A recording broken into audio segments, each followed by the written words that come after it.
നിങ്ങളിൽ ആരെങ്കിലും ഇതിനു മുമ്പ് NCLEX-RN എക്സാം എഴുതിയിട്ട് പാസ്സാവാത്ത ആരെങ്കിലും ഉണ്ടോ ഇവിടെ?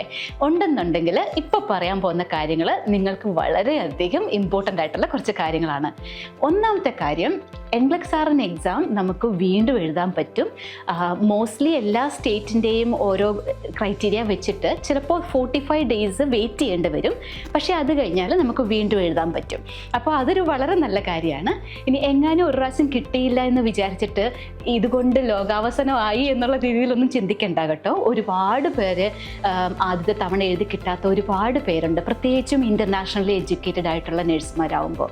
ഇപ്പോൾ US-ലോ കാനഡയിലോ ഓസ്ട്രേലിയയിലോ ഒക്കെ നഴ്സിംഗ് പഠിച്ചെഴുതുന്ന കുട്ടികൾക്ക് ചിലപ്പോൾ കുറേ കൂടെ പെർസെൻറ്റേജ് പെട്ടെന്ന് കിട്ടാനുള്ള ചാൻസ് ഉണ്ടാവും. കാരണം അവർ പഠിക്കുന്നത് അതേ രാജ്യങ്ങളിലെ കാര്യങ്ങൾ തന്നെ ആയതുകൊണ്ട്. പക്ഷേ ഇപ്പം ഇന്ത്യയിൽ നിന്നോ പുറത്തുനിന്നോ ഒക്കെ പഠിക്കുന്ന കുട്ടികൾക്ക് നമുക്കറിയാം നമ്മൾ പഠിക്കുന്ന രീതികളും ആയിട്ട് ഒരുപാട് വ്യത്യാസമുണ്ട് NCLEX-RNൻ്റെ ക്വസ്റ്റ്യൻസ് വരുമ്പോൾ. അപ്പോൾ ആ രീതിയിൽ ചിന്തിച്ചെടുക്കാനും ആ രീതിയിൽ പ്രാക്ടീസ് ചെയ്തെടുക്കാനും ചിലപ്പോൾ നമുക്ക് സമയം കിട്ടിയിട്ടുണ്ടാവില്ലായിരിക്കും. ചിലപ്പോൾ പേപ്പർ വർക്കൊക്കെ പെട്ടെന്ന് റെഡിയായി, ഇതാ എക്സാമിൻ്റെ ഡേറ്റ് ഓൾറെഡി ആയി, വേഗം എടുത്തോ എന്ന് പറയുമ്പോൾ നമ്മൾ എന്നാൽ ചുമ്മാ ഒന്ന് എഴുതി നോക്കാം എന്നൊക്കെ പറഞ്ഞ് ചിലപ്പോൾ നമ്മൾ എഴുതിയിട്ടും ഉണ്ടാവും. അല്ലെങ്കിൽ ആരുടെയെങ്കിലും ഒക്കെ നിർബന്ധത്തിന് വഴങ്ങി നമ്മൾ എഴുതിയിട്ടുണ്ടാവും. അപ്പോൾ അങ്ങനെയൊക്കെ എക്സാം എഴുതിയിട്ട് നിങ്ങൾക്ക് കിട്ടാതെ വന്നിട്ടുണ്ടെങ്കിൽ നിങ്ങൾ ഒട്ടും വിഷമിക്കേണ്ട. നിങ്ങൾക്ക് പറയാം, നിങ്ങൾക്ക് വേണ്ടി ചെയ്യാൻ പറ്റുന്ന 3 കാര്യങ്ങൾ ഞാനിവിടെ പറയാം. അതിൽ ഏറ്റവും ഒന്നാമത്തെ കാര്യം ആലോചിക്കേണ്ടത്, നിങ്ങൾ എക്സാം എഴുതി നിങ്ങൾ കിട്ടാതെ വന്നപ്പോൾ ഒരു കാൻഡിഡേറ്റ് പെർഫോമൻസ് റിപ്പോർട്ട് എന്ന് പറഞ്ഞിട്ട് ഒരു CPR എന്നാണ് അതിന് ഷോർട്ട് ഫോമായിട്ട് പറയുക. അപ്പോൾ CPR എന്ന് പറഞ്ഞിട്ട് ഒരു ഡോക്യുമെൻ്റ് നിങ്ങൾക്ക് കിട്ടിയിട്ടുണ്ടാവും. അത് എക്സാം ഫെയിൽ ആയവർക്ക് മാത്രമാണ് അത് വരിക, പാസ്സായവർക്ക് അത് വരത്തില്ല. അപ്പോൾ CPR നിങ്ങളുടെ ലാസ്റ്റ് ടൈം നിങ്ങൾ എഴുതിയ എക്സാമിൻ്റെ കാൻഡിഡേറ്റ് പെർഫോമൻസ് റിപ്പോർട്ട് കണ്ടുപിടിക്കുക. അത് പോസ്റ്റിലായിരിക്കും വരിക, അല്ലെങ്കിൽ നിങ്ങളുടെ പേപ്പർ വർക്ക് ചെയ്തവരോട് ചോദിച്ചാൽ അറിയാം എവിടെയാണ് വരിക എന്നുള്ളത്.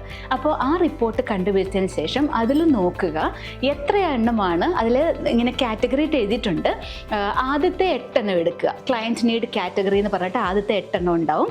അത് കഴിഞ്ഞിട്ട് ക്ലിനിക്കൽ ജഡ്ജ്മെൻറ്റ് എന്ന് പറഞ്ഞിട്ടൊരു വേർഡ് ഉണ്ടാവും. അതിൻ്റെ താഴെ ക്ലിനിക്കൽ ജഡ്ജ്മെൻറ്റിൻ്റെ കുറച്ച് ഡീറ്റെയിൽസ് ഉണ്ടാവും. പക്ഷേ ആദ്യത്തെ ആ 8 എണ്ണം എടുത്തിട്ട് അതിൽ ഏതൊക്കെ ഏരിയയിലാണ് നിങ്ങൾക്ക് നിയർ പാസിംഗ് സ്റ്റാൻഡേർഡ് അല്ലെങ്കിൽ ബിലോ പാസിംഗ് സ്റ്റാൻഡേർഡ് ആയത് എന്ന് പ്രത്യേകം കണ്ടുപിടിക്കുക. അപ്പോൾ അത് നോക്കിക്കഴിയുമ്പോൾ നിങ്ങൾക്ക് മനസ്സിലാവും ഏത് ഏരിയയിലാണ് നിങ്ങൾക്ക് വീക്ക്നെസ് ആയിട്ടുള്ളത്, അല്ലെങ്കിൽ നിങ്ങൾ അത്ര നന്നായിട്ട് പെർഫോം ചെയ്യാത്ത ഏരിയ ഏതൊക്കെയാണ് എന്ന് നമുക്ക് അത് വെച്ച് കണ്ടുപിടിക്കാം.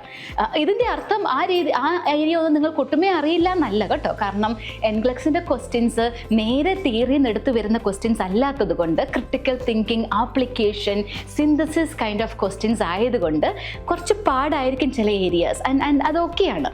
കാരണം നമ്മൾ നന്നായിട്ട് പ്രിപ്പയർ ചെയ്ത് കഴിഞ്ഞാൽ നമുക്കതെല്ലാം ശരിയാക്കി എടുക്കാൻ പറ്റുന്നതേ ഉള്ളൂ.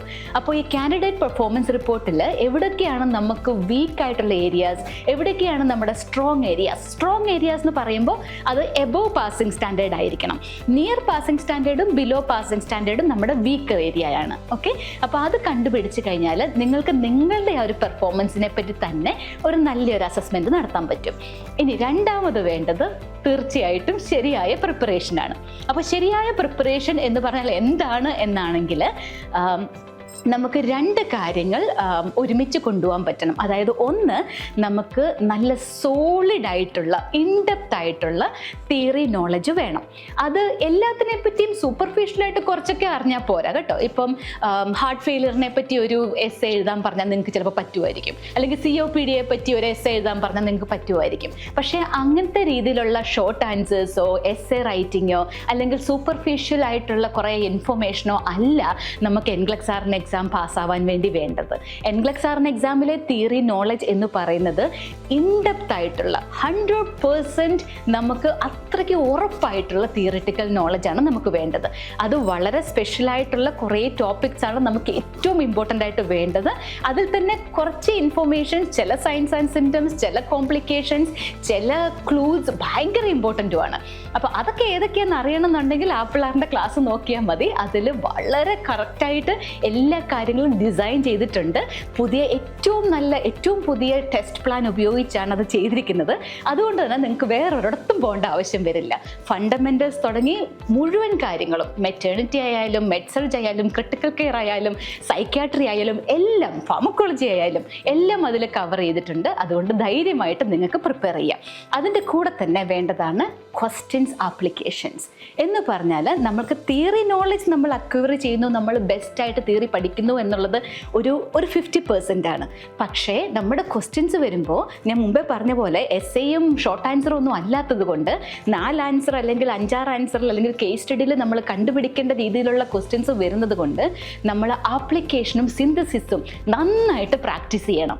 അതിന് പ്രാക്ടീസ് ചെയ്യാൻ ഏതാണ് ഏറ്റവും നല്ല വഴി? നല്ല ക്വസ്റ്റ്യൻ ബാങ്ക് ചെയ്യുക.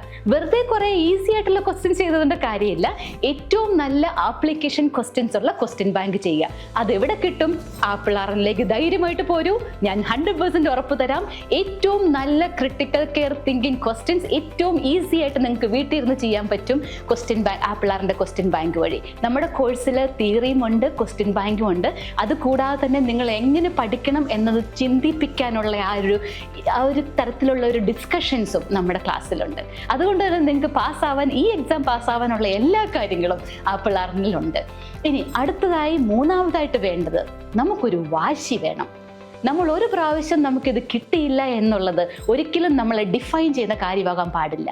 ഓക്കെ, നിങ്ങൾക്ക് എല്ലാവർക്കും മനസ്സിലുള്ള ഒരു കാര്യം ഉണ്ടാവും. ചിലർ നമ്മളോട് ചിലപ്പോൾ ഭയങ്കര നെഗറ്റീവായിട്ട് പറയും, ഇതുവരെ പാസ്സായില്ലേ, എന്താ ആവാത്തേ, അങ്ങനെ പറയുന്ന ഒരുപാട് പേരുണ്ടാവും. അപ്പോൾ അവരുടെയൊക്കെ മുമ്പിൽ നമുക്ക് വാശിയോടെ കാണിച്ചു കൊടുക്കണം, എനിക്ക് ഇത് പറ്റും, മേക്ക് ഇറ്റ് ഹാപ്പൻ. അത് നിങ്ങൾക്ക് ആപ്പിൾ ആറിലൂടെ പറ്റുമെന്നത് ഞാൻ ഉറപ്പ് തരാം.